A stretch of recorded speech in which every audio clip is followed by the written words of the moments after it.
ಇದ್ರ ಲೈನಲ್ಲಿ ಕವಿತಾ ಕವಿ, ಸಂಜು ಸ್ಯಾಮ್ ಲೈನಲ್ಲಿದ್ರೆ ಮೆಸೇಜ್ ಮಾಡಿ. ಇವಾಗ ತಾನೇ ಹೇಳಿದೆ ನಾನು ಸರ್ ನಂದು ಅಂತ.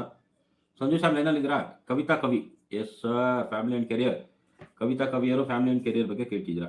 8 9 10 11 11 ಒಂದು 6 11 6 18 18 8 8 16 1 7. ಒಳ್ಳೆ ಫ್ರೆಂಡ್ ಥರ ಮಾತಾಡ್ತಿರಲ್ಲ ಮೇಡಮ್, ಯಾಕೆ ಮೇಡಮ್? ಹೌದಾ, ದೇವ್ರನ್ನ ಫ್ರೆಂಡ್ ಥರ ಮಾತಾಡ್ತೀರಾ? ನಾವೆಲ್ಲ ದೇವಸ್ಥಾನಕ್ಕೆ ಹೋದ್ರೆ ಅಯ್ಯೋ ಸ್ವಾಮಿ ಭಕ್ತಿಯಿಂದ ದೇವ್ರಿಗೆ ನಮಸ್ಕಾರ ಹಾಕಿ ಅಯ್ಯೋ ಸ್ವಾಮಿ ಕಾಪಾಡಪ್ಪ ಅಂತ ಭಯ ಭಕ್ತಿಯಿಂದ ಹೋದ್ರೆ, ನೀವೆಲ್ಲ ಒಳ್ಳೆ ಫ್ರೆಂಡ್ ಥರನೇ ಹೋಗೋದು. ಫ್ರೆಂಡ್ ಮನೆಗೆ ಹೋಗಿ ಬಂದಂಗೆ ಎಸ್ ದೇವಸ್ಥಾನ ಅಂದರೆ ನಿಮ್ಮ ಫ್ರೆಂಡ್ ಮನೆಗೆ ಹೋದಂಗೆ ಹೋಗ್ಬಿಟ್ಟು ಏನೋ ನನ್ನ ಮನೆ ಏನೋ ಒಂದು ಹೇಳಿ ಆಗ್ಬೇಕು ಅಂತ ಹೇಳಿದ್ದೆ ತಾನೆ, ಯಾಕೆ ಮಾಡಲಿಲ್ಲ ಈ ಥರ ಕೇಳೋದ? ಫುಲ್ ಕ್ವಶನ್ ಕೇಳ್ತಿರ್ತೀರಲ್ಲ, ತುಂಬ ಚೆನ್ನಾಗಿದೆ ಮೇಡಮ್. ನಿಮ್ಮದು ಅಷ್ಟೇ, ಮನಸ್ಸು ದೇಹ ಒಂದು ಕಡೆ ಇರಲ್ಲ. ಸೂಪರಾಗಿದೆ ಲೈಫು. ಸೊ ಲೈಫು ಸೂಪರಾಗಿರುತ್ತೆ, ಯಾವ ಟೆನ್ಷನ್ ಇಲ್ಲ ಆ ವಿಷಯದಲ್ಲಿ. ಬಟ್ ಏನಪ್ಪ ಅಂತಂದರೆ ನಿಷ್ಠೂರ ಜಾಸ್ತಿ. ನಿಮ್ಮ ಕಟ್ಟಿ ಮುರಿದಾಗ ಮಾತಾಡ್ತೀರಾ, ನಿಷ್ಠೂರ ಜಾಸ್ತಿ. ನಿಮ್ಮ ಫೇವ್ರೇಟ್ ಕಲರ್ ಬ್ಲ್ಯಾಕ್ ಇದೆ ಮೇಡಮ್. ಆಮೇಲೆ ಮೊಣಕಾಲಿಗೆ ಏಟ್ ಬೀಳೋ ಚಾನ್ಸಸ್ ಇದೆ, ಸ್ವಲ್ಪ ಕೇರ್ಫುಲ್ ಆಗಿರಿ ಅಂತ ನಾನು ಹೇಳೋದಕ್ಕೆ ಇಷ್ಟಪಡ್ತಿದ್ದೀನಿ.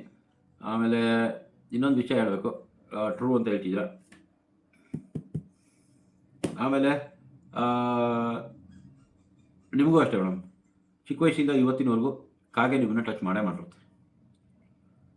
ಕಾಗೆ ಟಚ್ ಮಾಡಿರುತ್ತೆ, ಮುಟ್ಟಿರುತ್ತೆ, ಅಥವಾ ತಲೆ ಮೇಲೆ ಕುಟ್ಕೋದು ಬಂದು ಕೂತ್ಕೊಳ್ಳೋ ಥರ ಮಾಡಿದೆ. ಎಸ್